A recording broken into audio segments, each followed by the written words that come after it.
जय हिंद दोस्तों। टेस्ट साथी की क्विक रीजन सीरीज में एक बार फिर से आप सभी का स्वागत है। दोस्तों, मैं किशोर कुमार आज के सेशन में जो मुगल साम्राज्य का जो बचा हुआ जो पोर्शन था वो लेके आया हूँ। आज के सेशन में हम लोग मुगल काल की जो प्रशासनिक व्यवस्था है, उनकी आर्थिक व्यवस्था, सामाजिक व्यवस्था, धार्मिक व्यवस्था, उस काल में जो साहित्य, कला, संस्कृति के क्षेत्र में जो प्रगति हुई थी, हम उसका अध्ययन करेंगे। हमने सभी जो शासक थे उसके बीच में भी ये चीज़ जो थी थोड़ी थोड़ी हम देखते आए हैं कि जैसे मुगलों ने यदि कोई साहित्य के क्षेत्र में यदि कोई उपलब्धि थी, उसके काल के दरबार जो थे तानसेन, चाहे और जो उसके दरबार के जो नवरत्न थे, हमने उसका अध्ययन किया था। तो हम लोग इस पोर्शन का कुछ हिस्सा उसके शासक के जो विशिष्ट कार्य थे उसके शासक के अधीन ही पढ़ लिए थे हमने, उसके शासक को पढ़ते समय ही। लेकिन अभी भी जो है उसका बचा हुआ पोर्शन है, हम यहाँ पर चीज़ों को दोहराएंगे नहीं। हम यहाँ पर फिर से अकबर के नवरत्नों को या फिर जहांगीर के जो चित्रकार जो थे उसके, हम दोबारा यहाँ पर उसी का रिपीट नहीं कराएंगे। चाहे उसने वास्तुकला के क्षेत्र में जो उपलब्धियां हासिल की थी, शाहजहां ने बहुत सारे वास्तुकला के लिए भवन बनाए थे, हम यहाँ पर उन्हीं चीज़ों का रिपीट नहीं करेंगे। बाकी अब जो बचे हुए पोर्शन रह गए हैं और जो एग्जाम की दृष्टि से महत्वपूर्ण है, हम उसका जो है यहाँ पर अध्ययन करेंगे। आज का सेशन इंपॉर्टेंट है। इंपॉर्टेंट नहीं होता तो दोस्तों हम इसे 3 भागों में नहीं बांटते। हम खुद चाहते हैं कि आपको जो है बिना मतलब के फैक्ट का लोड नहीं दिया जाए आपके ऊपर। तो हम लोग बढ़ते हैं अपने सेशन की ओर। और हमारा जो सेशन है, आज का जो सेशन है, ये 35वां सेशन है, डे 35 है, डे 35 है। और ये जो है मध्यकालीन इतिहास का आज अंतिम दिन है। आज मध्यकालीन इतिहास समाप्त हो जाएगा। इससे पहले दोस्तों आपने सबसे पहले जो देखा था, इस क्विक रिवीजन सीरीज का जो सबसे पहला हिस्सा था वो देखा था आपने, भारत का भूगोल पढ़ा था। भारत के भूगोल के बाद प्राचीन इतिहास का पोर्शन हुआ था, उसके बाद मध्यकालीन इतिहास हुआ था। बीच बीच में मैंने स्पेशल सेशन को लेकर के आपके लिए जो फैक्ट हैं, कुछ महत्वपूर्ण फैक्ट, वो भी लेके उपस्थित हुआ था। मैं आगे भी उस प्रकार की स्पेशल फैक्ट लेके आऊँगा, बशर्ते कि आप उस पर रिस्पॉन्स दिया करें। यदि आपको अच्छी लगी तो वहाँ पर कमेंट कर दिया करें कि आपको कौन सी वीडियो, किस प्रकार की वीडियो अच्छी लगती है, तो उस प्रकार की जानकारी हम दे दिया करेंगे, वहाँ पर ज़्यादा उस पर फोकस कर देंगे। नहीं तो हमारा सेशन जो 100 डेज जो है ये तो अनवरत चलता ही रहेगा, जब तक पूरा सिलेबस समाप्त नहीं होता तब तक चलता ही रहेगा। मैं अगली बार जो है अगले सेशन में आपको आधुनिक भारत जो है, आधुनिक भारत का सेशन लेके आऊँगा। और आधुनिक भारत अगले 15-20 दिनों तक चलने वाली है। उसके बाद फिर से देखा जाएगा कि कौन सा पोर्शन है, वो आपको बता दिया जाएगा। आप इसे सब्सक्राइब कर लीजिए चैनल को, आपको नोटिस के रूप में पता चलता रहेगा। जो भी जो टेस्ट साथी की टीम है जो भी कुछ डिसाइड करती है, वो आपको पता चल जाएगा पहले ही कि कोई क्लास कब शेड्यूल किया जा रहा है या कोई नया प्लान बनाया गया है, तो इस सब के बारे में आपको पता चल जाएगा। एक और महत्वपूर्ण बात थी कि राकेश सर की क्लास जो है बहुत जल्दी PYQ सीरीज के रूप में आप सभी के समक्ष जो है वहाँ पर उपस्थित होगा। PYQ, इसमें MCQ भी कराया जाएगा, MCQ। तो इसमें जो PYQ तो होंगे ही बहुत सारे, और जो संभावित प्रश्न है ये भी आपको कराया जाएगा। तो आप जरूर इसे देखिएगा। ये लाइव सेशन के रूप में आया जाएगा। ये कल या परसों से लॉन्च होने वाला है, बहुत जल्द ही इसे लॉन्च किया जाएगा। ये एग्जाम की दृष्टि से बहुत महत्वपूर्ण हो सकता है आपके लिए, क्योंकि एग्जाम के जो अंतिम दिन है इसमें आपको इस घड़ी में बताया जाएगा कि एग्जाम के हॉल के भीतर आप जो है प्रश्नों को कैसे टिक लगे, कैसे नेगेटिव कंट्रोल रोके, कितना अटेम्प्ट किया जाए एग्जाम में ताकि सिलेक्शन हो सके।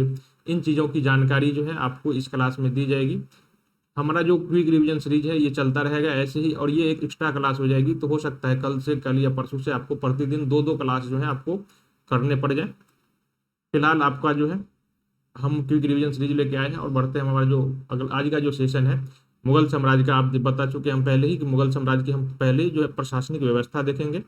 मुगल साम्राज्य की प्रशासनिक व्यवस्था में हम उसे देखेंगे,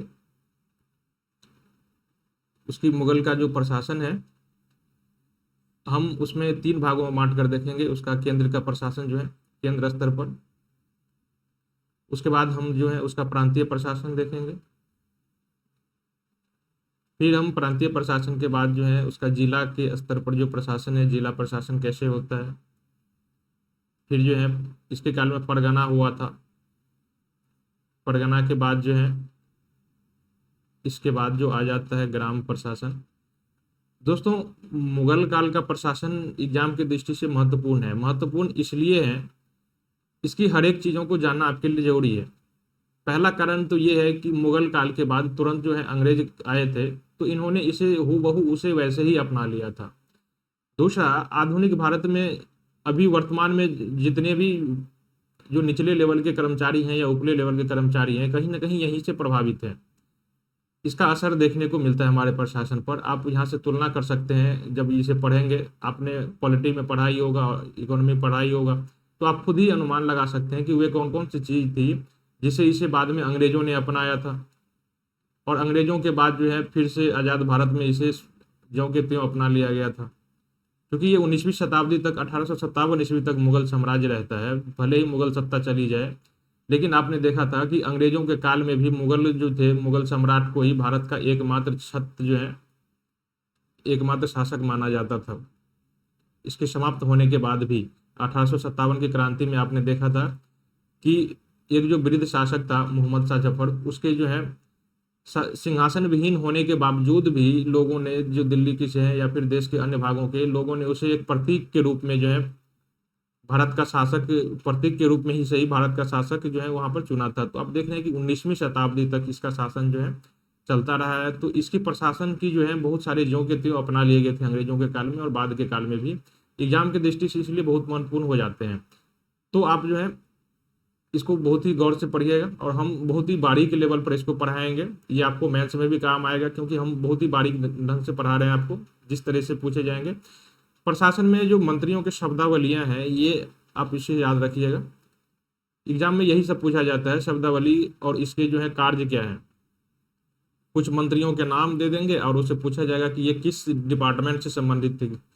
तो आज के सेशन में हम लोग इसी सब के बारे में देखेंगे। सबसे पहले हम लोग देखते हैं कि उसका प्रांतीय प्रशासन जो है, केंद्रीय प्रशासन, ये प्रशासन आप देख रहे हैं, उसने उसका जो प्रशासन था मुगल साम्राज्य, ये सूबों में बटा हुआ था। सूबों उस समय के प्रांत कहा जाता था। आज भी आप न्यूज़पेपर में पढ़ते होंगे, प्रांतों को सूबे कह दिया जाता है। तो सूबे यदि कह रहा है तो आप याद रखिए कि वो मुगल काल की जो प्रशासनिक व्यवस्था थी, जिसमें प्रशासन प्रांतों को सूबे कहा जाता था, तो यही बात वो कह रहा है। तो आपको न्यूज़पेपर पढ़ते समय कोई बात अजीब नहीं लगेगी, क्योंकि प्रांतों में सूबे क्यों कहा जाता है, तो ये चीज यहीं से है। इसमें जिलों को सरकार कहा जाता था। साम्राज्य सूबों में बटा हुआ था, और जो सूबे थे ये सरकार में बटा हुआ था। सरकार जो है ये परगना अथवा महाल में बटा हुआ था, और ये जो है ग्राम, परगना जो है ये ग्राम अथवा गांव में बटा हुआ था। सूबे के जो अधिकारी होते थे ये सूबेदार कहलाते थे, और कभी कभी इसे सिपह सालार भी कहा जाता था। लेकिन इसका जो मेन काम था, मेन रूप, ये कभी सेनापति के रूप में काम करता था अधिकतर। लेकिन कभी कभी इसका भी ये नाम भी कह दिया जाता था, क्योंकि मुगल काल में सेनापति और जो प्रशासनिक था अक्सर मिला ही दिया जाता था, दोनों पद का एकीकरण कर दिया जाता था।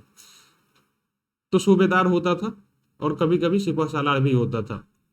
इसके नीचे जो होता था, प्रांतों के नीचे जिले होते थे, और जिले जो है यहाँ के फौजदार होते थे, अधिकारी, प्रमुख अधिकारी जो होते थे फौजदार होते थे। उसके नीचे परगना होता था, परगना अथवा महाल। यहाँ इसके जो है सिख जो होता था, इसका सिकदार होता था, इसे सिख भी कहा जाता था, सिख भी कहा जाता था, सिकदार इसके। और इसके नीचे जो है मुकद्दम अथवा चौधरी होता था। मुकद्दम, खुद अथवा चौधरी, ये नीचे के पोस्ट थे। दोस्तों, आप अपने दोस्तों के साथ बैठे होंगे या फिर गांव में घूमते होंगे, तो आपको मजाक मजाक में ही कोई या फिर आवेश से कह दिया होगा कि चौधरी मत बन। तो चौधरी मत बन, इसका मतलब ये समाज में चौधरी, आप जा सकते हैं कि चौधरी जो है ग्राम के प्रमुख अधिकारी होते थे और बहुत बड़ी ऊंची हैसियत रखते थे उस समय। तो यही मतलब था चौधरी, चौधरी का उस समय। आपको ये नहीं कह सकता, अभी वर्तमान में जो मुखिया कहा जाता है, तो आपको ये नहीं कहता कोई मजाक में या फिर विद्वेष के रूप में कि मुखिया मत बन या प्रमुख बन मत बन।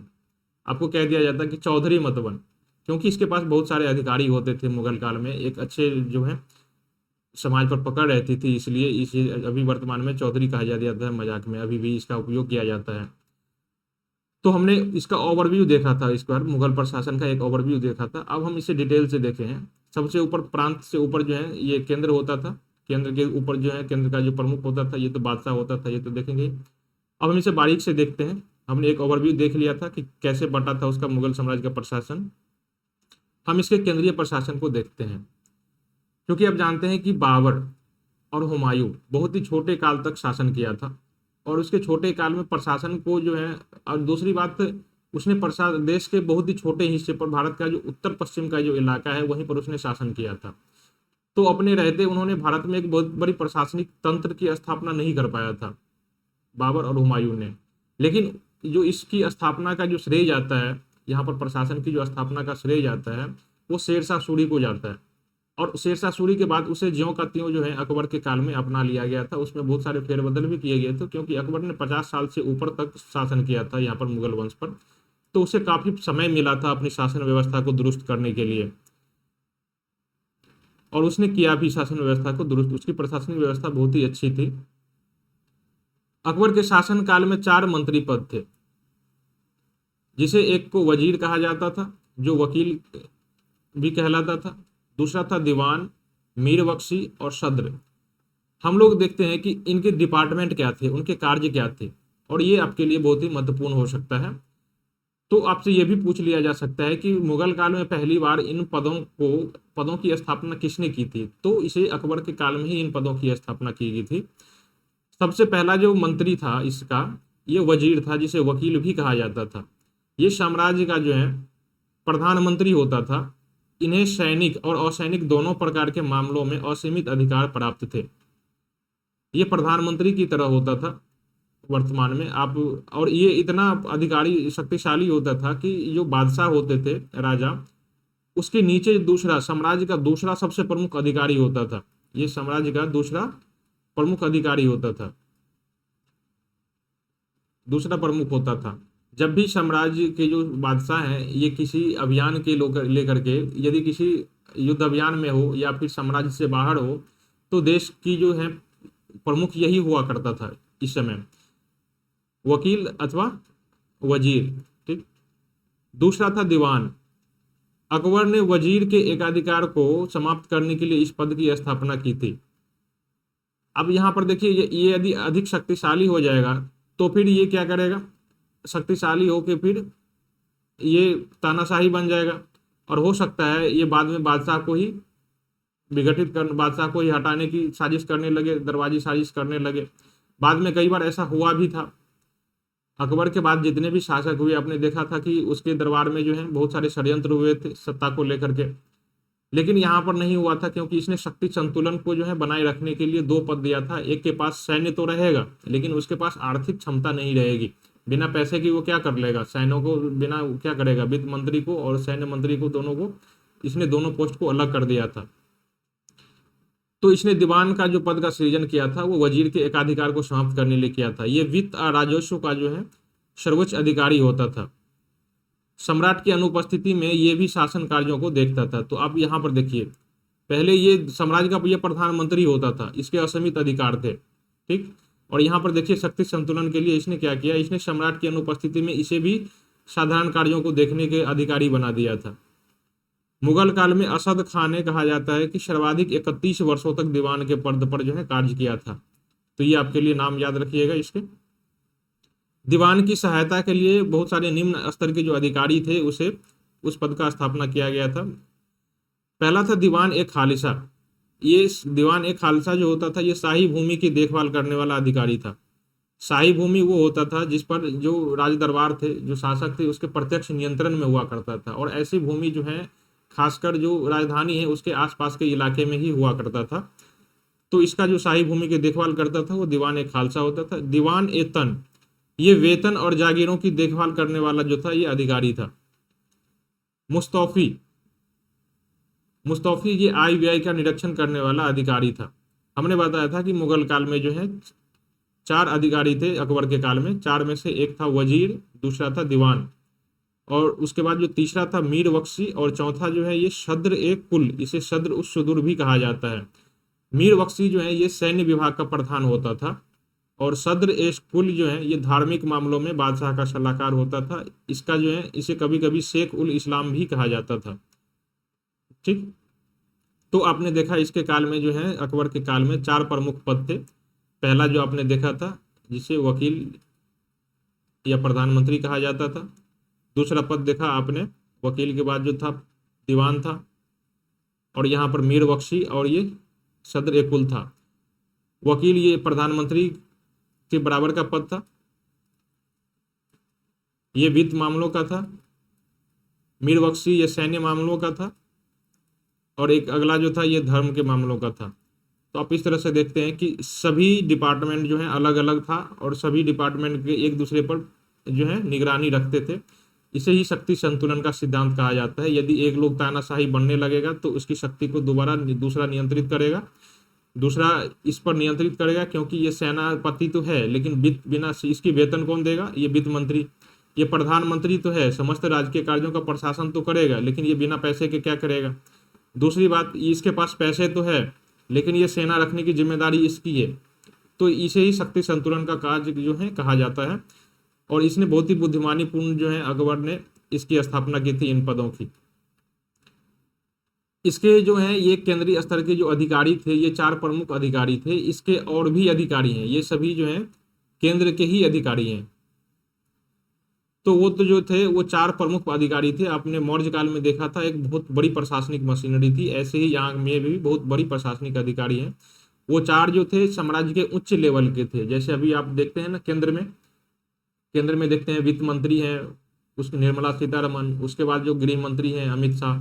तो ऐसे ही उसके नीचे भी तो पोस्ट होंगे ना। वो तो जो एकीकरण करता है प्रशासनिक अधिकारी का, वो काम थोड़ी ना करता है मंत्री, वो तो उसकी जो है निगरानी रखता है कार्यों पर। उसके कार्य को करने के लिए जो है सचिवालय में लोग बैठे होते हैं, छोटे लेवल के कर्मचारी होते हैं। यही यहाँ का जो है अधिकारी वो बहुत बड़े लेवल के होते हैं। आपने देखा होगा कि बहुत सारे सचिव IAS ऑफिसर सब होते हैं जो उसके कार्यों को देखता है। तो यही है यहाँ पर इसकी सचिवालय के जो सहायक जो उसके कर्मचारी सब हैं, हम उसका नाम जरूर याद रखेंगे, काजी उल कुजात। ये निचले लेवल की जो न्यायिक अधिकारी होते थे, काजी, इनकी नियुक्ति करता था। निचले लेवल ये प्रांतों के, जिलों के अथवा नगरों के जो अधिकारी होते थे इनकी नियुक्ति करता था। ये नियुक्ति तो करता ही था, साथ ही ये प्रधान काजी का कार्य भी करता था, न्याय प्रदान वाला करने का। इनकी सहायता के जो करता था उसके एक मुफ्ती भी कहा जाता था। तो मुफ्ती और काजी जो है इस समय के न्यायिक अधिकारी हुआ करते थे। मुहत्सिब, आपने देखा था इस पद की स्थापना जो है ये किसके काल में की गई थी? शाहजहां के काल में की गई थी। और इस पद की स्थापना इसलिए की गई थी कि लोग सामाजिक जो है समाज में व्यवहार ऐसे शरीयत के अनुसार व्यवहार करे, सामाजिक नियम, नैतिक आचार संहिता लागू करने के लिए जो है इस पद की स्थापना की गई थी। ये अपने जो निचले स्तर के अधिकारी थे इसके माध्यम से समाज पर निगरानी रखता था कि कौन लोग हैं जो कुरान के जो अनुसार नियम का पालन कर रहे हैं या नहीं कर रहे हैं, नैतिक रूप से पतित न हो जाए, वो चोरी शराब न करने लगे। इसलिए इस जो है सार्वजनिक सदाचार को देखभाल करने के लिए, उसे बनाए रखने के लिए जो है इस पद की स्थापना की गई थी। मीर ए आतिश अथवा दरोगा ए तोपखाना, ये शाही तोप खाने का प्रधान हुआ करता था। तो यदि दरोगा ए तोप खाना दिया रहे एग्जाम में तो आप तो सही ऑप्शन लगा लेंगे, लेकिन यदि ये मीर ए आतिश दे दे तो आपके लिए अनुमान लगाना थोड़ा सा कठिन हो सकता है कि ये किस डिपार्टमेंट से, ये पद जो है किस डिपार्टमेंट से संबंधित है। दीवान वेतन अभी हमने कह दिया था कि दीवान वेतन जो है वेतन और जागीरों से संबंधित होता है। दरोगा ए डाक चौकी, ये गुप्तचर विभाग का जो है प्रमुख होता है, गुप्तचर विभाग का प्रमुख। मीर ए अर्ज, यह बादशाह के पास भेजे गए जो पत्र होते थे, आवेदन पत्र, उनका देखभाल करता था, उनका ये प्रभारी होता था। मीर ए बहर, ये जल सेना का प्रधान होता था। तो ये चीज आपके लिए महत्वपूर्ण हो सकता है। संपूर्ण सेनापति का जो प्रधान होता था वो तो था ही वो मीर बख्शी, लेकिन ये मीर ए बहर जो था ये केवल जल सेना का प्रधान था।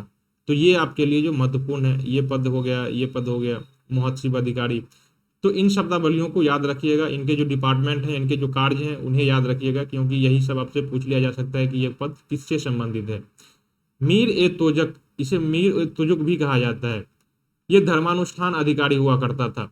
ये धार्मिक उत्सवों का प्रबंध करता था, दरबार में जो भी कोई धार्मिक उत्सव होता था तो उसका प्रबंध करता था। मीर ए बर, ये वन विभाग का जो है अधीक्षक होता था।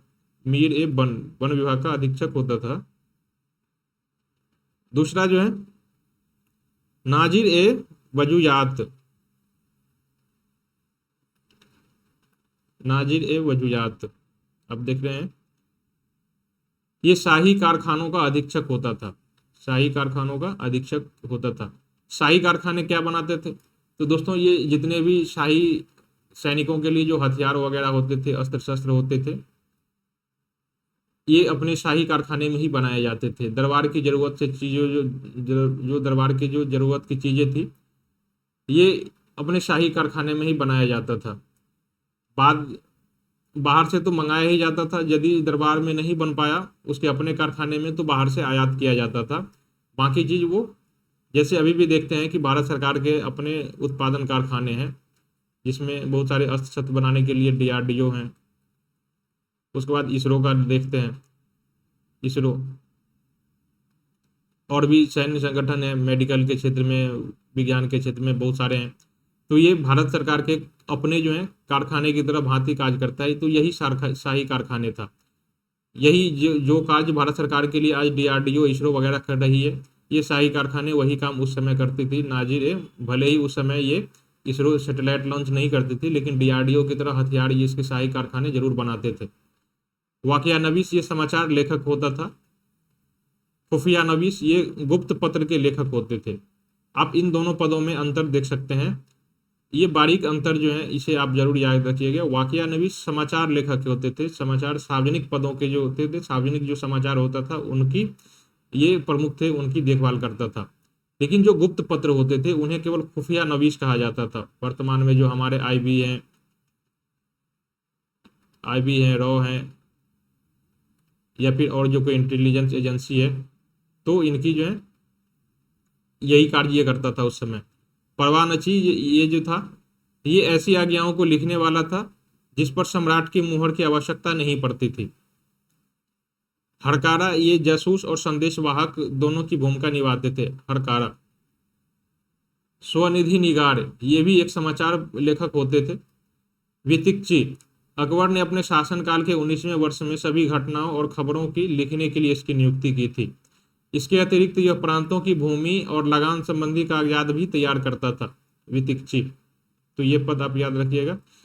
भू व्यवस्था से संबंधित और वित्त व्यवस्था से संबंधित यदि कोई पद है तो ये आपके लिए बहुत ही अहम हो जाता है। सैन्य दृष्टि से यदि कोई पद है तो वो भी आपके लिए महत्वपूर्ण हो सकता है। यहाँ पर आप मुशरिफ का पद देखिए, ये भी आय व्यय और लेखा से संबंधित है, वित्त विभाग से संबंधित है। मुस्तौफी लेखा परीक्षक कहा जाता है। ये भी जो है मुशरिफ द्वारा जो किया करता था उसकी लेखा जोखा की जांच करता था। तो ये मुशरिफ जो है इससे ऊपर का अधिकारी होता था। मुस्तौफी मुस्तौफी मुशरिफ से ऊपर का था। अब अगला जो है अमील, अकबर ने इसे अपने शासनकाल के 18वें वर्ष में गुजरात, बिहार और बंगाल को छोड़कर संपूर्ण उत्तर भारत में 1 करोड़ दाम आय वाले परगनों की मालगुजारी वसूलने के लिए इसे नियुक्त किया था। इसे जनसाधारण के भाषा में करोड़ी भी कहा जाता था। तो आप देखते हैं आमिल को करोड़ी भी कहा जाता था, और ये भी जो है वित्त विभाग से या राजस्व विभाग से संबंधित है। वित्त विभाग से संबंधित पद है आमिल, इसे करोड़ी भी कहा जाता है। मुशद्दी ये बंदरगाहों के प्रशासन की देखभाल करता था। तो ये शब्द भी आपके लिए महत्वपूर्ण है, इसके डिपार्टमेंट याद रखिएगा। केंद्र प्रशासन के बाद आ जाता है सूबे अथवा प्रांतों का प्रशासन। प्रांतों का प्रशासन कैसे चलता था?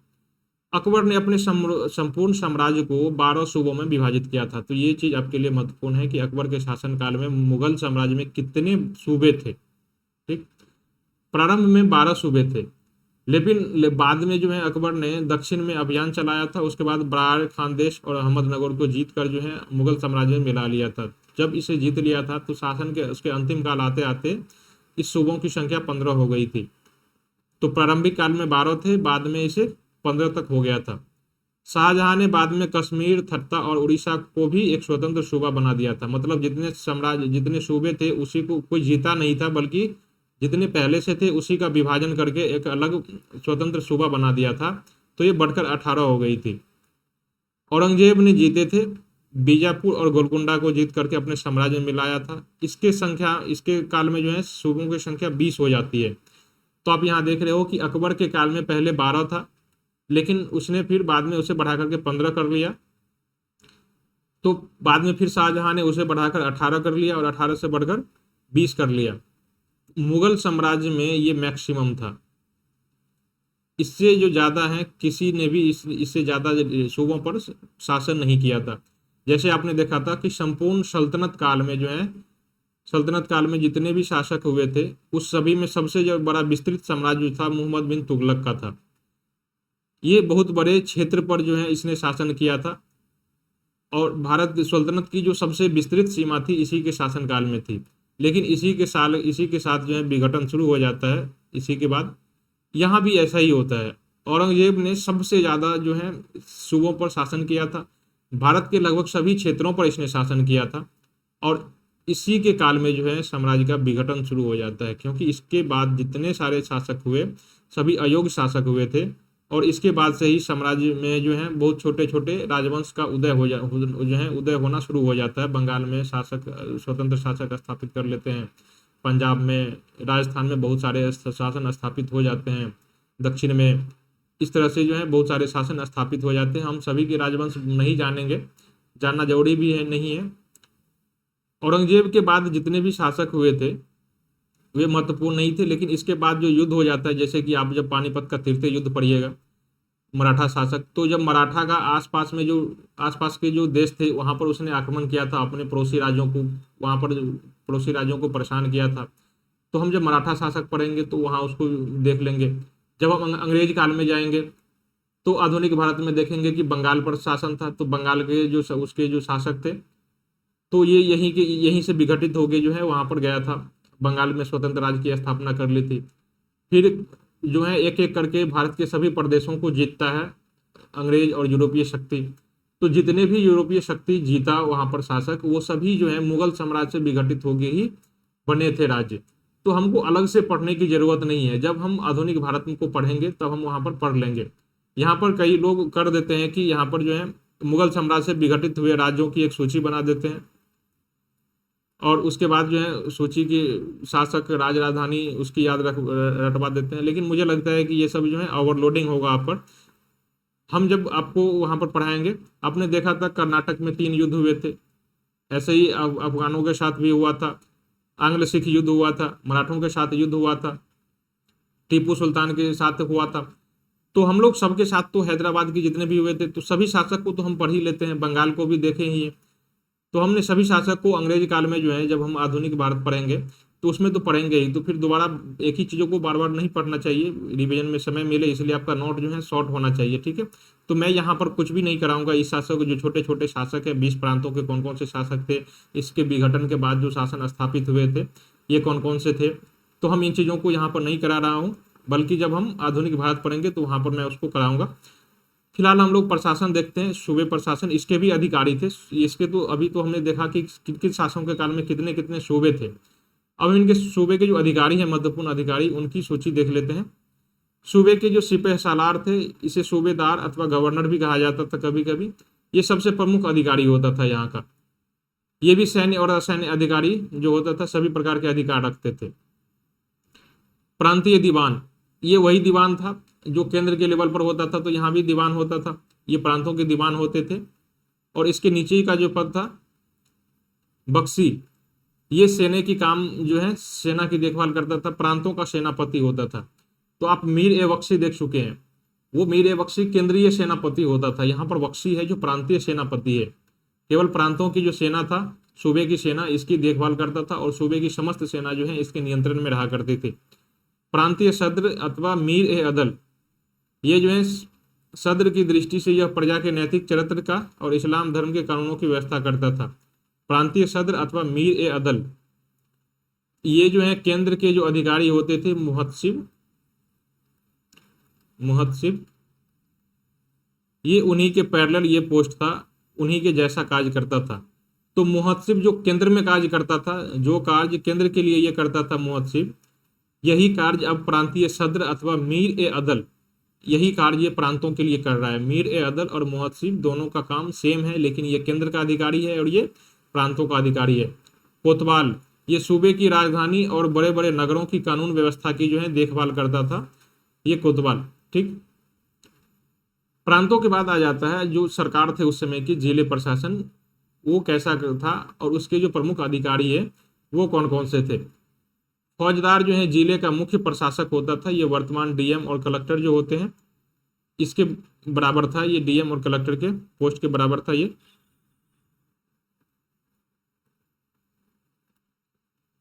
दूसरा था आमिल अथवा अमलगुजार, ये जिले का वित्त अधिकारी होता था।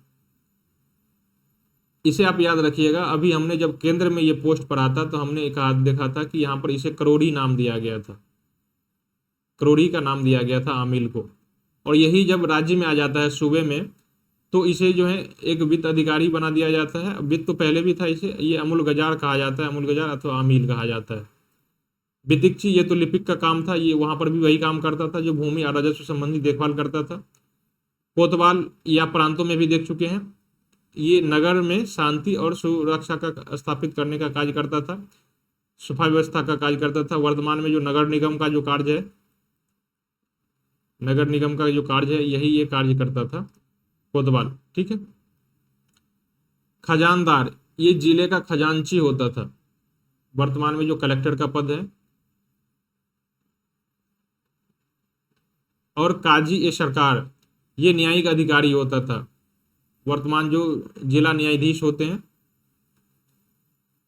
जिला जो न्यायाधीश होते हैं उसकी जैसा होता था काजी ए सरकार, ठीक।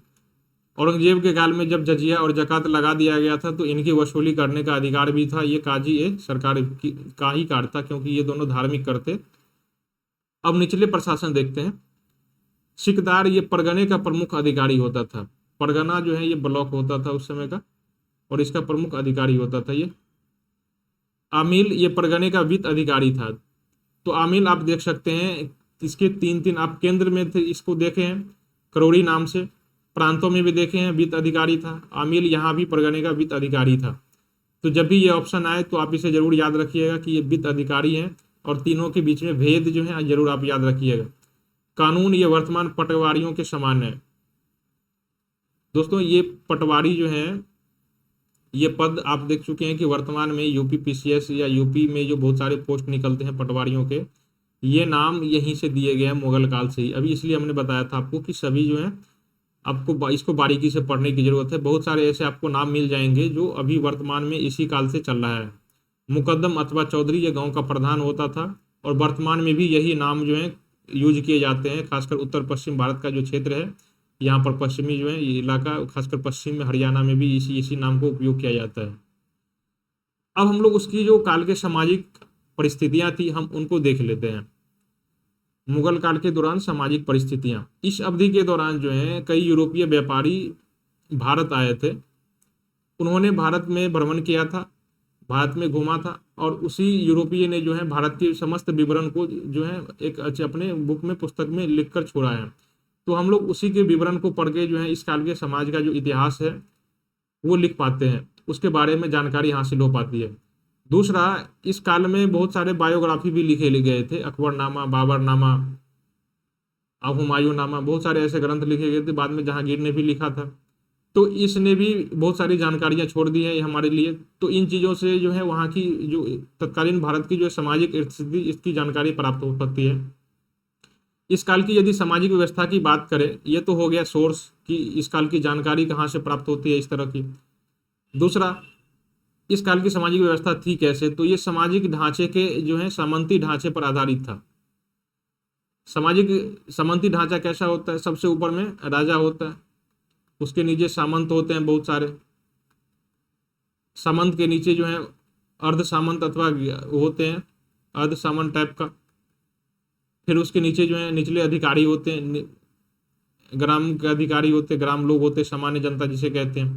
तो ये थी सामंत व्यवस्था, मतलब समाज जो है अमीर गरीब के आधार पर लेयर में विभाजित था। इससे पहले जो था वर्ण व्यवस्था पर आधारित हुआ करता था। तो ये चीज आप यहाँ पर देख रहे हैं। अब जो समाज है ये अमीर गरीब पर आधारित होने लगा था। समाज में 3 वर्गों में विभाजित था।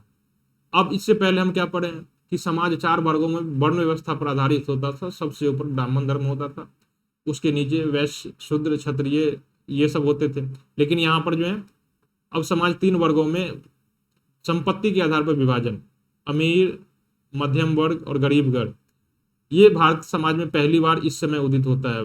पहली बार ऐसा हुआ था कि भारत में मध्यम वर्ग का जो उदय हुआ था ये इसी समय हुआ था। मध्यम वर्ग वही था जो बुद्धिजीवी वर्ग पर जीते थे, वही मध्यजीवी जैसे पत्रकार होते थे, समाज के जो लिपिक होते थे उस समय, जो दरबारों में काम करते थे, ब्लॉक लेवल पर सरकारी अधिकारी जो होते थे, सैन्य अधिकारी होते थे, ये उस समय के मध्यम वर्ग थे। और गरीब, इस समय आप जानते हैं कि राज्य का जो है बहुत कर जो है टैक्स बहुत ज्यादा हुआ करता था। मुगल काल में देखा आपने संगमरमर निर्मित कितने सारे भवन बनाए गए थे, बड़े बड़े किले, दिल्ली के लाल किला को देखिए, ताजमहल को देखिए, तुगलकाबाद के किले को देखिए। आप वहाँ पर जो देखेंगे, आगरा में, आगरा के किले को देखिए, वहाँ पर इतने सारे भवन निर्माण कराए गए थे। उसके बाद काबुल हो या फिर जम्मू कश्मीर हो, इतने सारे जो भवन निर्माण कराए गए थे। तो वो सारे भवन निर्माण कैसे हो? बिना संपत्ति के तो होगा नहीं, बिना टैक्स के तो होगा नहीं, और वो टैक्स कहाँ से वसूला जाएगा? तो उनका बोझ जो है जनता पर डाला गया था, और इसलिए राज्य की जो कर व्यवस्था है बहुत ज़्यादा हो गई थी। कभी कभी ये बढ़कर जो है 50% तक वसूला गया था। मतलब किसान जो भी उगाएगा उसका आधा जो है ये राज्य हड़प लेगा। ठीक।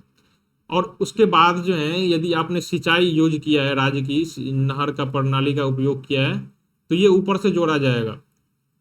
मतलब आपने यदि सिंचाई लिया है तो उत्पादन का 1/10 भाग, उत्पादन का 1/10 भाग जो है शक ए हर्ब के रूप में जो है, आपको पता है ना, ये लिया जाता था। तो 10% ये हो गया, 50% ये हो गया, 60%। मतलब राज्य जो है बिना कुछ किए आपके उत्पादन का जो है 60% आपसे ले लेगा। तो किसानों के पास बचेगा क्या? कुछ नहीं बचता था। तो कुछ नहीं बचता था, जो भी कुछ होता था वो उसके पेट भी नहीं पल पाता था।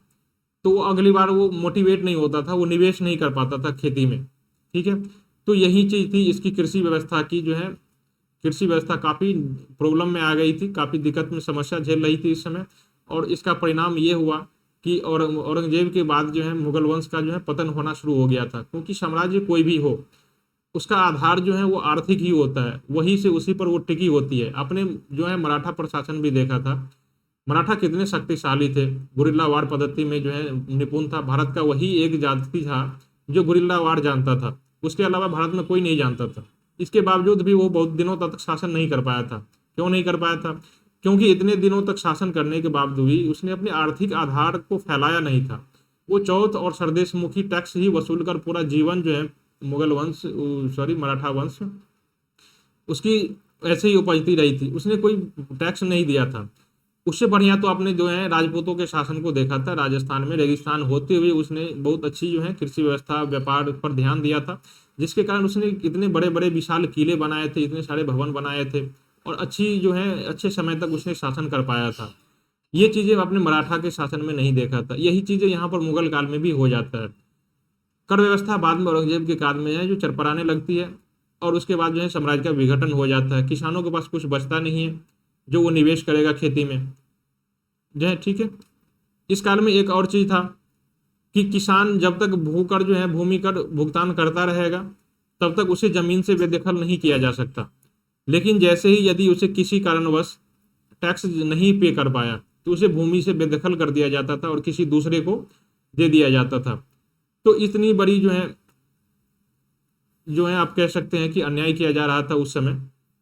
तो इसका परिणाम उसको देखने को मिला। यह था आम जन की बात।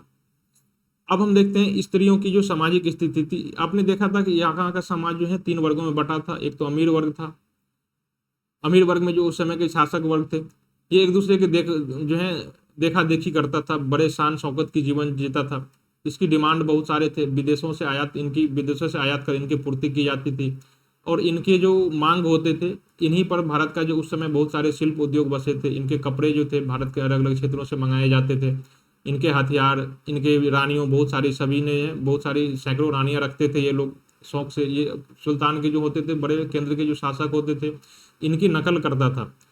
तो इनके नकल के लिए एक अच्छी चीज हुई कि देश में शिल्प कला, हस्तशिल्प कला, तो इनकी जो है ऐशो आराम की चीजें जो है ये अमीर वर्ग इसकी जो है समाज में फैला था। मध्यम वर्ग आप देख चुके हैं कि यही सब राजकीय अधिकारी होते थे, लेखा का काम करता था, जो है कवि का काम करता था, ये सब उस समय के थे। इन दोनों तो जिनकी बहुत अच्छी कट रही थी यहाँ पर, लेकिन इसका जो है बहुत ही गरीबी जो है, बहुत ही गरीबी अत्यंत निम्न स्तर पर था। और इसका परिणाम ये हुआ, इतने सारे कर व्यवस्था होंगे तो उसके पास बचेगा नहीं, बचेगा नहीं तो फिर क्या होगा? ये सब असंतोष होगी, और असंतोष होगा तो फिर ये विद्रोह करेंगे।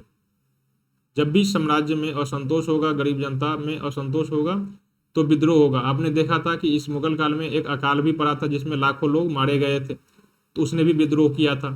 तो सबसे ज्यादा विद्रोह जो है मुगल काल में ही होता है। आप इसका विद्रोह का कारण आप यही देख चुके हैं कि समाज जो है अब आर्थिक आधार पर विभाजित हो चुका था, और असंतोष के कारण गरीब जो है विद्रोह किया था। ठीक। इस काल की स्त्रियों की स्थिति निम्नतम स्तर तक पहुंच चुकी थी, क्योंकि स्त्रियों के लिए जितनी भी समाज में बुराइयां थी वो अब तक बहुत ही जो है समाज के भीतर तक घुस चुकी थी। समाज में विधवा विवाह पर प्रतिबंध, या फिर शिक्षा से दूरी करना, या फिर पर्दा प्रथा हो, या फिर सती प्रथा हो, या फिर बाल विवाह हो, जितनी भी चीजें थी वो सभी जो है इस समय तक आ गई थी। तो समाज में स्त्रियों की स्थिति बहुत अच्छी निम्नतम स्तर पर पहुंच गई थी। शिक्षाओं से भी वंचित किया जाने लगा था, क्योंकि भारत की उस समय की जो हिंदू जाति थे, खासकर उच्च वर्ग के लोग, उन्हें लगा कि मुस्लिम सब के आने से उनकी महिलाएं अब असुरक्षित हो गई है। तो इसके लिए महिलाओं पर बहुत सारी पाबंदी लाद दी गई थी। तो अब महिलाओं की स्थिति पहले जैसी नहीं थी, बहुत निम्नतम स्थिति थी। समाज में दास प्रथा का तो विद्यमान था ही। आपने देखा था कि सभी शासकों के दरबार में जो है दास रखे जाते थे। दास अब पुरुष के साथ साथ स्त्रियां भी रहती थी बहुत ज्यादा। पहले क्या होता था कि पुरुष और स्त्री दास को, पुरुष को तो जो थे वो तो पहले की तरह ही कार्य करता था। समाज के जो कारखाने थे, शाही कारखाने, या फिर कृषि का कार्य करवाया जाता था, या फिर दरबार के काम होते थे। लेकिन इसके लिए इस समय में महिलाओं को बहुत ही जो है मुसीबत का सामना करना पड़ा था, क्योंकि इसे हरम में रखा जाता था।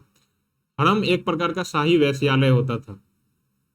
तो जितनी सारी महिलाएं होती थी सबको इसी हरम में रखकर जो है उनके साथ उनकी इज्जत लूटी जाती और बार बार लूटी जाती। तो ये चीज जो है इसी काल में प्रचलन हुआ था। इसके बाद आपने देखा था कि देवदासी प्रथा का जो है सल्तनत काल में उदय होता है। वो अब तक चलते आ रहा है देवदासी प्रथा। तो महिलाओं की जो कहते हैं कि नीचे से नीचे, निम्नतम से निम्नतम स्थिति जो है ये मुगल काल में जो आके है यहाँ पर पहुंच जाता है। और इसका परिणाम ये होता है कि आप देखते हैं कि जब अंग्रेज आता है बाद में, तो अंग्रेजों ने इसे समाज की जो बुराइयां थी खासकर महिलाओं के लिए, इसी को दूर करने का प्रयास करता है। कितने सारे जो है बलि प्रथा, बालिका हत्या, इन चीजों पर जो है महिलाओं पर इतने अत्याचार किए जाने लगे थे कि भारत समाज के लोगों ने अपने बच्चों की हत्या करनी तक शुरू कर दी थी। उन्हें लगा था कि समाज में जीकर क्या करेगा, हमारे पास गुजारे के लिए तो धन संपत्ति है नहीं जो उन्हें हम प्रदान करें। तो उसने उसने हत्या करना शुरू कर दिया था। फिर आप देखते हैं कि बाद में जब अंग्रेजी वाइसराय और गवर्नर सब आते हैं तो फिर वो उससे सुधार करता है। क्या क्या सुधार करता है स्त्रियों की दशा के सुधार के लिए, वो हम जब हम आएंगे मध्य और आधुनिक भारत में तब वहां पर देखेंगे। फिलहाल आप यहाँ पर देख रहे हैं कि कितनी सामाजिक स्थिति निम्नतम स्तर पर पहुंच चुकी है। तो दास प्रथा भी इस समय था ही। विवाह प्रथा भी कठोर कर दिया गया था। सभी धर्म के लोग अपने अपने धर्म को जो है एक एक कठोर जो है नियम में बांधने लगा था। आप जब देख सकते हैं कि मुगल काल में जब समाज पर अधिकारी नियुक्त किया जाने लगा था, समाज में मुहत्सिब नामक अधिकारी, कि समाज में नैतिक आचार संहिता को वो लागू करे, तो ये समाज की जो स्वतंत्रता थी इस पर बंदिशें लगाई जाने लगी थी। लोग शराब नहीं खेल पिएंगे, जुआ नहीं खेलेंगे, सार्वजनिक रूप से कोई पवित्र त्योहार जैसे कि होली या फिर ये नहीं मनाएंगे। आपने देखा था कि औरंगजेब के काल में इस पर प्रतिबंध लगाया गया था। तो फिर वो विवाह कहाँ से करने देंगे, जो खासकर जो अंतर धार्मिक विवाह होता है ये कहाँ से करने देंगे। तो इस समय बहुत ही कठोर प्रणाली जो था मुस्लिमों ने अपने लिए लगाया था कि कोई हिंदू लड़का जो है मुस्लिमों से विवाह ना कर ले, मुस्लिम लड़की से। सेम ऐसे भी था हिंदू की जो खासकर उच्च जाति के लोग थे, इसने प्रतिबंध लगाया था और समाज में स्त्रियों को बांधने का प्रयास किया था कि वो किसी दूसरे धर्म की महिला से, पुरुष से शादी न कर ले। तो ये भी कठोर कर दी गई थी। तो इस तरह की जो सामाजिक स्थितियां हैं आप देख रही हैं कि मुगल काल में ये सभी चीजें थी। और इन्हीं कमियों को दूर करने के लिए बाद में आपने देखा था कि जब वो अंग्रेज आता है तो हमें एक क्या कहता है कि बर्बर हैं, हम अशिक्षित हैं, हमें जीने का सलीका पता नहीं है, ये चीज हमें वो सिखाने लगता है। क्या हम सच में ऐसे ही बर्बर थे? मुगल काल से पहले हम ऐसे ही थे? तो यही चीज है जो बाद में अंग्रेज हमें सिखाने लगता है, फिर इसमें सुधार करने की प्रयास करता है। क्या चीज आप अपने प्राचीन काल से अब तक देखा है? क्या महिलाओं की स्थिति ऐसे ही थी? समाज में दास हो या कृषि की स्थिति ऐसे ही थी? आप इतने टैक्स कभी नहीं देखते हैं जितना ये मुगल काल और सल्तनत काल में देखते हैं। तो ये इसकी सामाजिक स्थिति थी। ये अभी जो है अंग्रेजों के काल की बैकग्राउंड बन रही थी समाज का। यही तो था असंतोष भरा जिसके कारण जो है अंग्रेज आए थे बाद में। अब हम इसकी व्यापार और वाणिज्य का संगठन देख लेते हैं, आर्थिक स्थिति। इसने मुगलों ने जो है सड़कों और सरायों को प्राथमिकता दी थी, जिससे जो है संचार सुविधा में काफी बढ़ोतरी हुई थी। इसी कारण जो है यहाँ पर जो है बहुत सारी व्यापार और अर्थव्यवस्था को तेजी मिली थी जब सड़कें होगी। अभी भी देखते हैं आप भारत सरकार जो है इंफ्रास्ट्रक्चर में बहुत सारा निवेश कर रही है। तो बहुत बड़े राजमार्ग बनाए गए थे इस समय भी। जब देश तेजी से आवागमन होगा वस्तुओं का एक दूसरे से दूसरे जगह पर जो है आसानी से जब आवागमन हो सकता है तो फिर अर्थव्यवस्था को तेजी मिलेगी। इन्हीं चीज़ों जो है ये चीज़ यहाँ भी ये चीज़ जान चुके थे ये लोग, इसीलिए इसने पहले सड़क सराय बनाने शुरू कर दिए थे जिससे संचार व्यवस्था में वृद्धि हुई थी। आपने देखा था कि पहले जो है राहदारी नामक एक टैक्स लिया जाता था जो एक प्रकार का टोल टैक्स था। इसने इन लोगों ने बंद करवा दिया था। मतलब आप एक जिले से दूसरे जिले में जाएंगे तो आपको टैक्स देना पड़ेगा, ये इस काल में बंद कर दिया था। इसके बंद करने से बहुत अच्छी चीज़ हुई कि अब ये अर्थव्यवस्था के लिए बहुत ही अच्छी चीज़ हुई, क्योंकि अब वस्तुओं की चीज़ें कम होगी। यदि कोई दिल्ली से यदि कोई चीज़ें अब दक्षिण के केरल और कर्नाटक जाएगी तो यदि हर जिले में अब कितने जिले होंगे, सैकड़ों जिले आ जाएंगे, तो फिर वस्तु की कीमत जो 5 रुपये की होगी वो केरल पहुँचते पहुँचते 200 रुपये की हो जाएगी। लेकिन अब ये टैक्स नहीं होगा तो 5 रुपये से ज़्यादा अब 1-2 रुपये 6-7 रुपये होंगे। तो ये अर्थव्यवस्था के लिए बहुत ही उपयोगी साबित हुआ था संचार व्यवस्था को बनाना। बहुत सारे जो गैर फालतू टैक्स थे, आपने देखा था कि जीएसटी जो भारत सरकार की जीएसटी आई है ये इसी प्रकार के फालतू टैक्स को हटाने के लिए किया गया है। इसी प्रकार के टोल टैक्स या फिर सभी राज्यों के जो अपने कर थे इसी को हटा करके जो एकल टैक्स किया गया है वो जीएसटी इसी उद्देश्य से लाया गया है। ये सभी अर्थव्यवस्था को तेज करने के लिए किया गया था और अभी भी वही किया जा रहा है। दूसरा, इसने उच्च शुद्धता वाले चांदी के सिक्के जारी किए थे। तो आप जानते हैं कि किसी भी अर्थव्यवस्था का जो रीढ़ होता है वो सिक्के ही होते हैं और इसी के आधार पर इसने जो है इसका सिक्का जो है भारत के साथ साथ आंतरिक के साथ साथ बाह्य व्यापार में भी महत्वपूर्ण विकास और कामयाबी को हासिल किया था। साथ ही मुगलों ने ऐसी नीतियां भी लागू की थी जिससे अर्थव्यवस्था के व्यवसायीकरण और मुद्रा अर्थव्यवस्था को विकास को सहायता मिली थी। ऐसी नीतियां उसने अंग्रेजों यूरोपीय जितने भी यूरोपीय शक्ति आ रही थी उसके खिलाफ भी लागू किया था और देसी शक्ति हैं इसके खिलाफ भी लागू किया था। आप इसकी आर्थिक नीतियों के बारे में जानते हैं। इसी आर्थिक नीतियों के कारण बंगाल में जो है पलासी युद्ध हुआ था, बक्सर का युद्ध भी हुआ था इन्हीं आर्थिक नीतियों के कारण। तो कहीं ना कहीं ये मुगल जो थे उस समय की अर्थव्यवस्था के बहुत बड़े जानकार थे और इसने ऐसी नीति लागू की थी जिससे अर्थव्यवस्था को बढ़ावा मिले। इस काल के दौरान आप देख चुके हैं कि वेतन जो है नगद भुगतान के रूप में दिया जाने लगा था। थोड़ा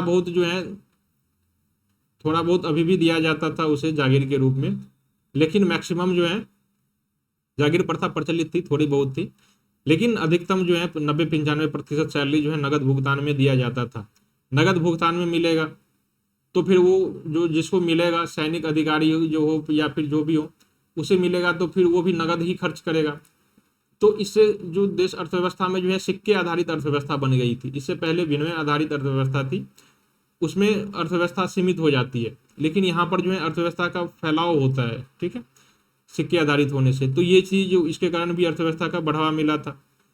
आपने इसकी जब्ती प्रणाली भी देखी थी। टोडरमल जो था, राजा टोडरमल, इसने इसे लागू किया था। स्थायी बंदोबस्त भी लागू किया था इसने, जिसमें दहसाला व्यवस्था आपने नाम दिया था। तो ये चीजें थी इसी ने इसके काल में लागू की गई थी।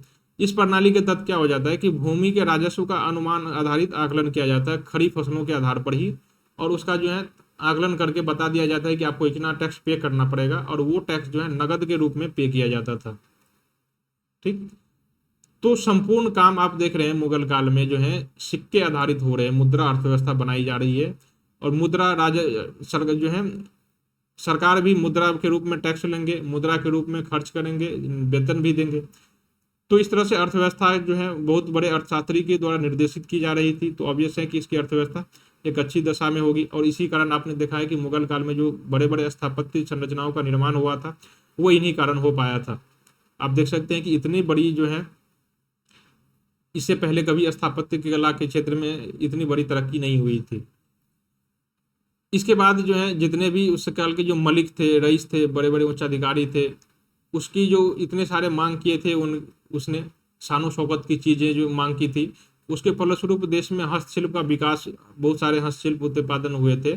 आप वर्तमान में सभी जिले में देख रहे हैं कि एक विशिष्ट जिला जो है उस चीज के उत्पादन के लिए फेमस है। जैसे कि सूरत है कपड़े उत्पादन, अहमदाबाद कपड़े उत्पादन, कानपुर चमड़े के लिए उत्पादन के लिए है, अलीपुर ताला उत्पादन के लिए है, अलीगढ़ जो है यूपी का तालागढ़ उत्पादन के लिए, कांजीवरम साड़ी के लिए, सूरत साड़ी के लिए, वाराणसी साड़ी के लिए। दोस्तों, तो ये चीज इसी काल में स्थापित हुआ था। ये केंद्र सरकार, जो केंद्र के जो अधिकारी होते थे या फिर राज्यों के जो अधिकारी होते थे, छोटे छोटे राजा महाराजा थे होते थे, यही लोग मांग करते थे और उन्हीं मांगों को पूरा करने के लिए जो वहाँ के स्थानीय लोग हैं, व्यवसायी हैं, उन लोगों ने इन चीज़ों का जो है ये कलाएं सीखी और फिर उसे उत्पादन करके ये इसे पूर्ति करता था यहाँ से। तो ये चीज़ इन्हीं काल की देन है और फलस्वरूप इसी के कारण ही जो है शहरों का विकास हुआ था। अब जितने मैंने अभी शहरों का नाम लिया है, एक लंबी सूची है, आप उसे देख सकते हैं।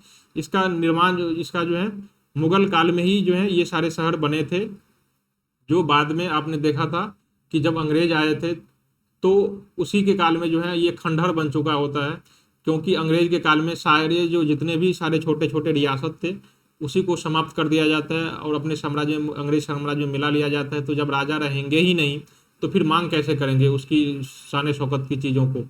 जब मांग नहीं करेंगे तो फिर ये हस्तशिल्प उत्पादन क्या होगा? सभी सर्वनाश हो जाएगा और इसी के कारण जो है भारत का जो है कला जो है सभी पतन हो चुका था। दूसरा, अब इस समय के जो अंग्रेज यात्री आते हैं वो इस समय के जो है देखिए अब विवरण देते हैं। रॉयल फिल्च जो है ये अकबर के शासनकाल में आया था। उन्होंने भारत जब आया था तो उन्होंने कहा कि आगरा और फतेहपुर सिकरी जो है दोनों लंदन से बड़े थे। आगरा, ये रॉयल फिल्च ने अपने जो ग्रंथ लिखा है उसमें इसका वर्णन किया है, अपनी किताब में इसका वर्णन किया है कि आगरा और फतेहपुर सिकरी दोनों लंदन से बड़े हैं। दोस्तों आप देख सकते हैं कि मुगल काल में ये आगरा और फतेहपुर सिकरी जो है ये लंदन से बड़ा था। तो आखिर ऐसा क्या हो गया कि अंग्रेजों के काल में आते ही इतना पिछड़ गया लंदन से कि आज तक दिल्ली या मुंबई भी या फिर हमारे जो भारत के 4 बड़े महानगर हैं वो भी इनकी बराबरी नहीं कर पाया लंदन से, और इस काल में ये इससे पीछे था। एक मोन्सरेट आया था, यूरोपीय यात्री था। इन्होंने लाहौर को यूरोप और एशिया के किसी भी अन्य शहर से बेहतर नहीं बताया था, मतलब कि सब उससे बराबर था। लाहौर जो है यूरोप के किसी भी शहर के बराबरी स्थान रखता था लाहौर, और यही वो शहर है अभी वर्तमान में जहाँ पर दुनिया की, संसार की सबसे बड़ी झुग्गी झोपड़ी जो है ये यहीं पर स्थित है। तो आप देख सकते हैं कि मुगल काल से लेकर के अंग्रेजों के काल आते आते ऐसी क्या परिवर्तन हो गई कि इतनी बड़ी जो है यहाँ पर गिरावट आ गई इनकी शहरीकरण में। एक और यात्री आता है वर्नियर, ये कहता है दिल्ली जो है पेरिस से बहुत छोटी नहीं थी। छोटी नहीं थी इसका मतलब जो है बराबर का स्थान हैसियत रखता था दिल्ली पेरिस से। लेकिन आज देश देखिए, मुगल काल में दिल्ली जो है पेरिस से बड़ा था, तो आज क्या हो गया इससे? आज क्या पेरिस की तुलना रखता है दिल्ली? कभी नहीं करेगा। दूसरा, इन्होंने ही कहा था कि आगरा जो है ये दिल्ली से बड़ा शहर था। आप वर्तमान में देखिए आगरा और दिल्ली की तुलना कीजिए, क्या ये बराबर है? ठीक है। तो इतने लेवल का जो शहरीकरण है ये इस काल में हुआ था, और इसका आधार जो है कहीं ना कहीं वाणिज्य व्यापार ही था, उसी के आधार पर जो है ये चीज हुआ था। इस काल के जो प्रमुख शहर थे ये पटना, अहमदाबाद, ढाका, राजमहल, मुल्तान, बुरहानपुर, ये लाहौर, आगरा, ये सभी इस काल के जो हैं बड़े बड़े शहर थे मुगल काल के। ये आपसे पूछ लिया जा सकता है। विदेशी व्यापार और यूरोपीय व्यापारी, इस काल में मुगल काल तक आते आते आपने देखा था कि पुर्तगाली से लेकर के डच हो, फ्रेंच हो, या फिर आपने देखा था कि अंग्रेज लोग भारत में आगमन शुरू हो गया था, और प्रारंभ में इन्होंने व्यापार को लेकर के ही आया था। ये लोग यहाँ से जो है मसाले का निर्यात करते थे, वस्त्रों का जो है निर्यात करते थे, यहाँ से उठा के ले जाते और वहाँ पर ऊंची कीमत पर बेचते थे। तो मुगल काल के जो व्यापार हैं इसका सबसे बड़ा जो उपलब्धि की जो बात है ये यूरोपीय लोगों के आगमन के कारण ही हुआ था। यूरोपीय लोगों ने बाद में आके यहाँ की जो सामाजिक आर्थिक कमजोरी है इनको जाना, और उन्हीं कमजोरी को जान करके भारत में जो है फूट डालो की नीति अपनाई और उसके बाद शासन करना शुरू कर दिया था। लेकिन वो भारत आए थे एक व्यापारी के रूप में। प्रारंभ में वो व्यापार करने के लिए ही आए थे और प्रारंभ में व्यापार ही कर रहा था, और इसी व्यापार के कारण जो है इसको भारतीय को या फिर मुगल काल को बहुत फायदा हुआ था। ये भारत से चीनी, चावल आदि तो ले ही जाते थे दक्षिण पूर्वी एशिया, यहाँ से उठा के यूरोपीय लोग जो हैं दक्षिण पूर्वी एशिया के देशों से उठाता था, भारत से उठाता था, चीन से उठाता था, और यूरोपीय देशों के बाजारों में जाकर बेचता था उसे।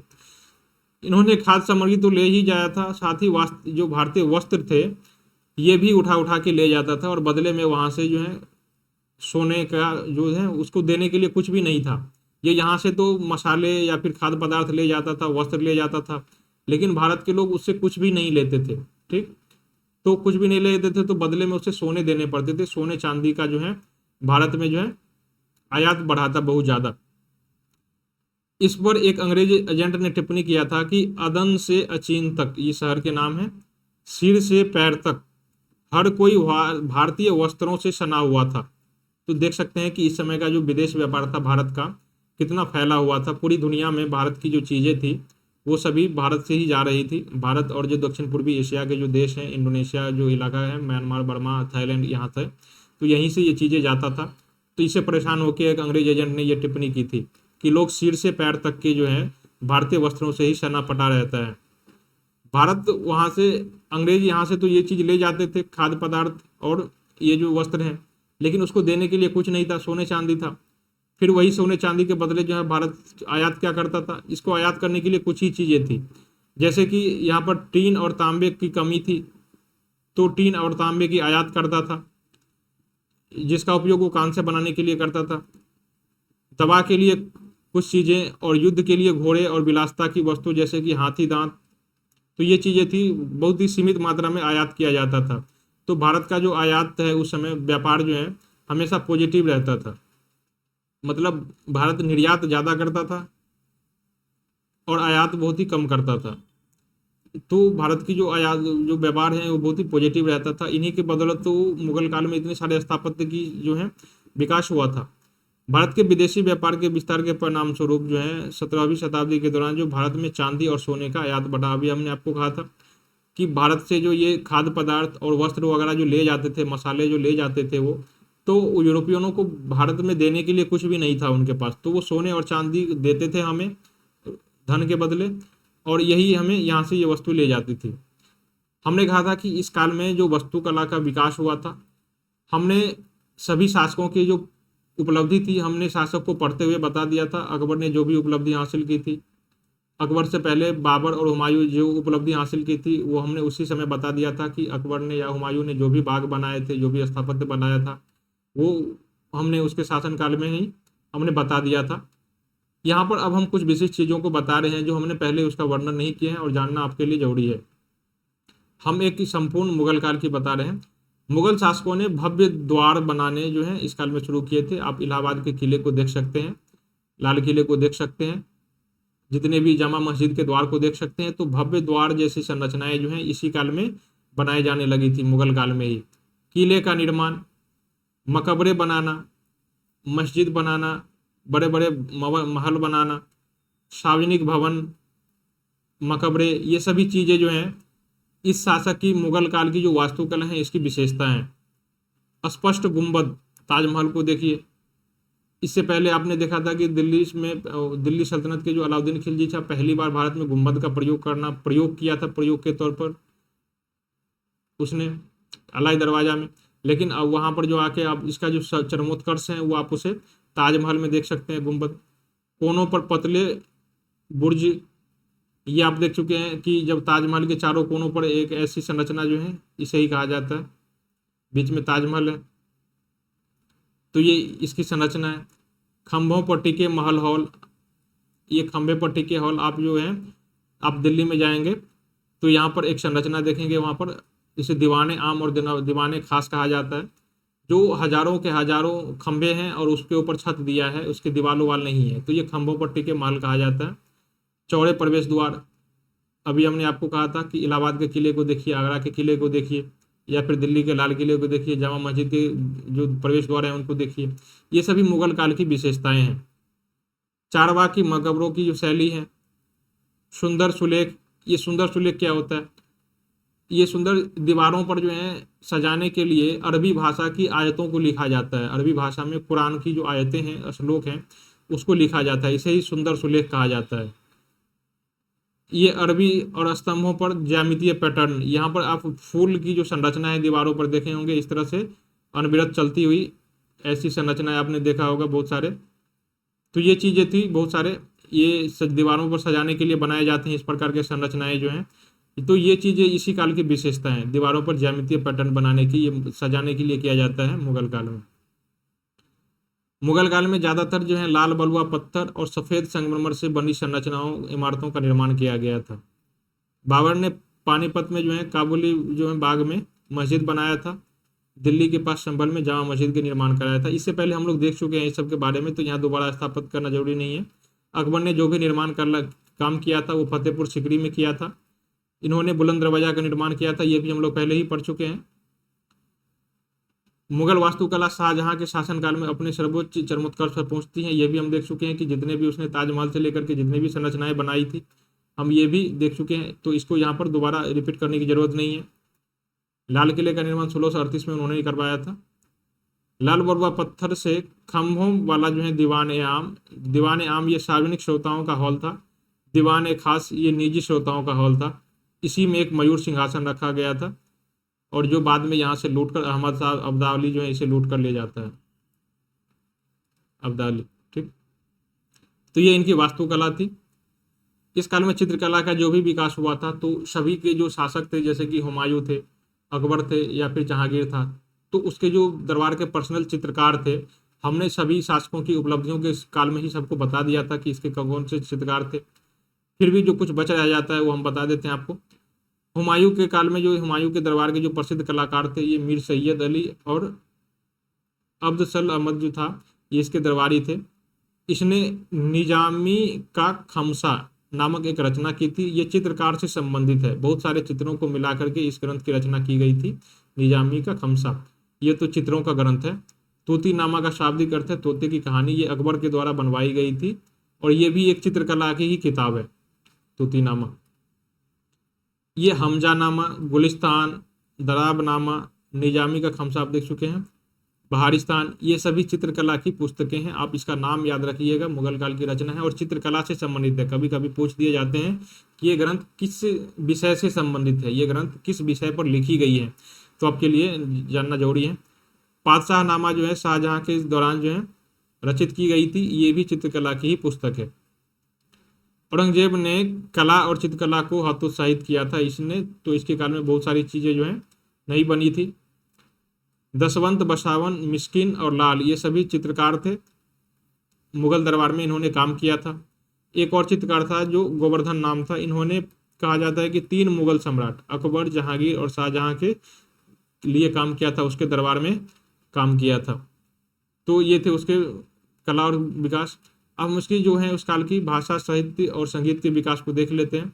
हमने संगीत के लिए भी जो कुछ उपलब्धि उसे हुई थी अकबर के काल में, हमने उसके दरबारी तानसेन सबको देखा था, उसकी कृतियां को देखा था।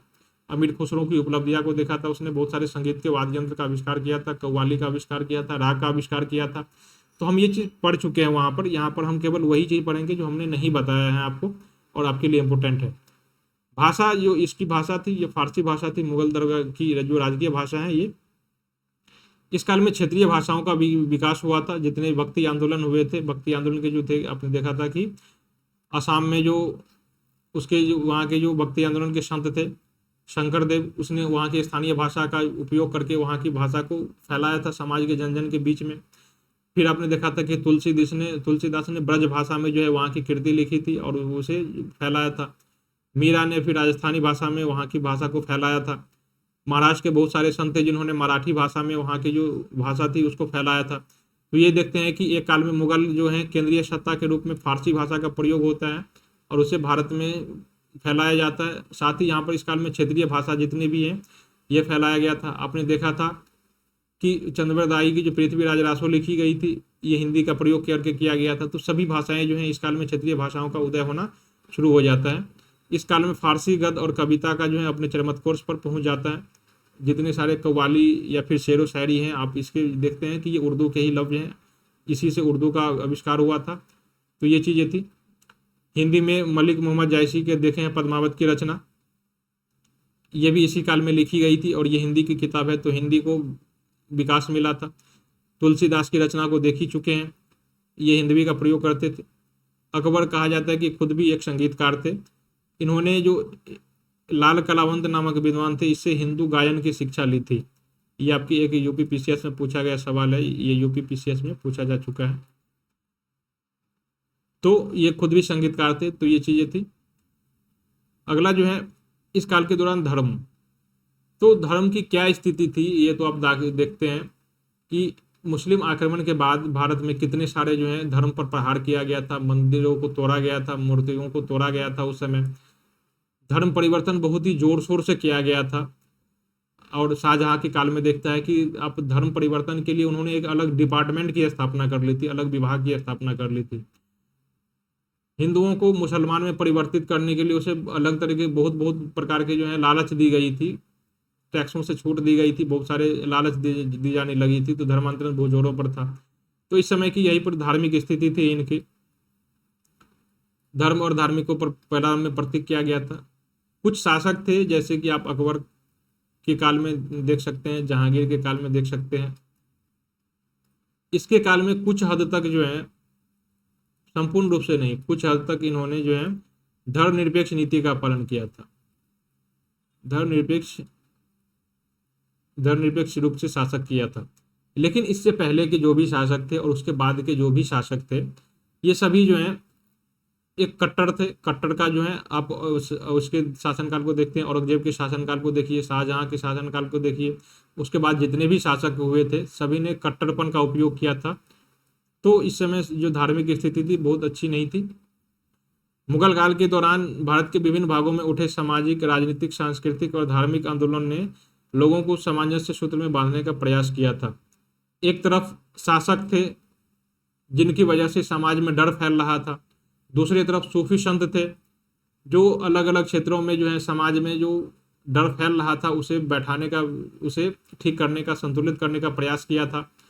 तो आप देख सकते हैं कि सभी जो जितने भी धर्म हुए थे उस समय के, जो सूफी संत हुए थे या भक्ति आंदोलन के संत हुए थे, सभी ने समाज में ईश्वर एक है का नारा दिया था। जाति पाति कुछ नहीं होता ऐसा नारा दिया था। सभी धर्मों का ईश्वर एक ही होता है, इस प्रकार की चीजें नारे देने लगे थे। तो इस काल की यही धर्म थी। भक्ति आंदोलन, सूफी आंदोलन, सिख धर्म एक नए धर्म के रूप में आया था, विश्वास के रूप में प्रचार किया था उसका।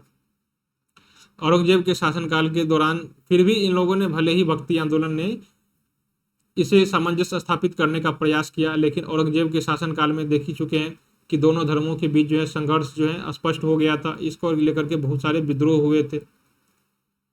सिखों ने जो विद्रोह किया था वो आप देख चुके हैं कि सिखों ने अर्जुन देव को उसके हत्या करवा दी थी जहांगीर के काल में, और उसके काल में औरंगजेब के काल में दो शासक थे। जहांगीर थे, उसके बाद हरकिशन थे, गुरु तेग बहादुर थे। इन तीन जो सिखों के गुरु थे इनकी हत्या करवा दी थी, फिर सिखों ने विद्रोह कर दिया था। तो इसके काल में जो है स्पष्ट हो गई थी विभाजन। तो यहाँ पर जो है एक तरह से शासकों ने क्या किया, समाज को डर फैलाना, समाज में डर फैलाना शुरू कर दिया। तो दूसरी तरफ जो संत थे, सूफी हो या फिर भक्ति संत हो, इन दोनों ने समाज में इसे संतुलन स्थापित करने का प्रयास किया। तो पूरे मुगल काल में यही होता है, एक इस तरफ ये बढ़ाता है तो दूसरी तरफ ये संत जो है समन्वय को बढ़ाने बैठाने की कोशिश करता है, कट्टरपन को कम करने की कोशिश करता है। तो यही जो है खींचातान की धार्मिक व्यवस्था थी मुगल काल के दौरान। अब हम इसके पतन को, कारण को देख लेते हैं और इसके साथ ही जो है हमारा जो आज का सेशन फिनिश हो जाएगा। इसके पतन के क्या कारण थे? मुगल के पतन के सबसे बड़े कारण थे औरंगजेब की नीति। इनकी जो धार्मिक रूढ़िवादिता थी, हिंदुओं के प्रति जो उसने नीति अपनाई थी, इसके कारण औरंगजेब का जो है मुगल काल का पतन हो जाता है। और इसके बाद जो है साम्राज्य में इतने सारे विद्रोह हुए कि साम्राज्य का जो है यहाँ से भरमरा जाता है। साम्राज्य विघटित होकर बहुत सारे साम्राज्य में राजवंश स्थापित होने लगते हैं। दूसरा, यहाँ का उत्तराधिकार युद्ध भी होता है। उत्तराधिकार युद्ध, जैसे ही किसी शासक की मृत्यु होती तो एक लंबी चौड़ी जो है उत्तराधिकार के लिए युद्ध होता है। आपने देखा था कि शाहजहां के काल में कितनी सारी जो है उत्तराधिकार, स्वयं शाहजहां दाराशिकों ने बहुत सारे युद्ध लड़े थे, तब जाके उसे सत्ता प्राप्त हुई थी। तो इन जो है उत्तराधिकार के युद्ध में जो है बहुत सारे धन का, संपत्ति का जो है नाश होता है ना, धन संपत्ति का। तो ये चीजें थी। आपसी दरबार में आपसी षड्यंत्र और जो है रंजिशें बढ़ने लगती हैं, तो इससे जो है सत्ता का पतन होने लगता है, वंश का पतन होने लगता है। और यही साबित हुआ। कमजोर उत्तराधिकारी, औरंगजेब की मृत्यु के बाद जितने भी थे सभी अयोग्य और निर्बल हुए थे। सेनाओं की कमजोरी भी थी। मुगल सेना जो है सामंती आधार पर संगठित था। ये युद्ध में अपनी पत्रियों को ले जाता था, रखेलों को ले जाता था, दास लड़कियों को ले जाता था, और वहां पर जो है उसके साथ जो है अनैतिक रूप से काम करता था। तो ये सभी करेंगे तो फिर युद्ध कैसे जीतेंगे? उसके बाद देखा था कि अपने शिवाजी ने कई बार इसे धूल चटाया था। शिवाजी ने फिर देखा था कि औरंगजेब को दूसरी बार जो है जयसिंह की जो है पुरंदर की संधि के बाद कितनी मजबूरी लाद दी थी उसको कि औरंगजेब को गोलकुंडा और बीजापुर का जो है चौथ और चरदेश मुखी वसूलने का अधिकार मजबूरी व शिवाजी को देना पड़ा था। तो यही चीजें थी, यदि शक्तिशाली होता औरंगजेब तो फिर वो उसे क्यों देता चौथ, यानी कि टैक्स वसूलने का अधिकार क्यों देता था। मतलब देखिए राज्य इसका मुगल का, लेकिन टैक्स वसूलेगा शिवाजी। तो ये कितनी शर्म की व्यवस्था थी, कितनी शर्म वाली बात थी इसके के लिए। वित्तीय कमजोरी, शाहजहां निर्माण के लिए इतना ध्यान देने लगा, वास्तुकला के क्षेत्र में इतना ताजमहल जैसे भवन, बड़े बड़े विशाल भवन बनाए जाने लगे थे कि जनता के कल्याण पर जो है खर्च कौन करे, जनता के पर ध्यान नहीं दिया गया था। इसी काल में बहुत सारे अकाल भी पड़े थे, परिणाम आप देख चुके हैं कि इतने सारे विद्रोह हुए थे, दक्कन में विद्रोह हुए थे, फिर उसका पतन होना शुरू हो गया था। इतने सारे जो उस समय जो वास्तुकला के लिए जो चित्र थी, बड़े बड़े भवन बनाए गए थे, किले बनाए गए थे, उसके लिए टैक्स कहाँ से आया था। हमने अभी बताया था कि टैक्स जो है 50% लिया जाता था, और बाद में बढ़ाकर यदि आप सिंचाई कर जोड़ दें 10%, तो ये 60% हो जाता था। यानी किसान जो भी उगाएगा उसका 60% वो ले लेगा, मतलब आधा से भी कम बचेगा। तो उसकी खुद के खाने के लिए नहीं बचेगा तो कृषि में निवेश क्या करेगा और अगली साल खेती क्या करेगा। यही सब चीजें थी जिसके कारण विद्रोह हुआ था समाज में।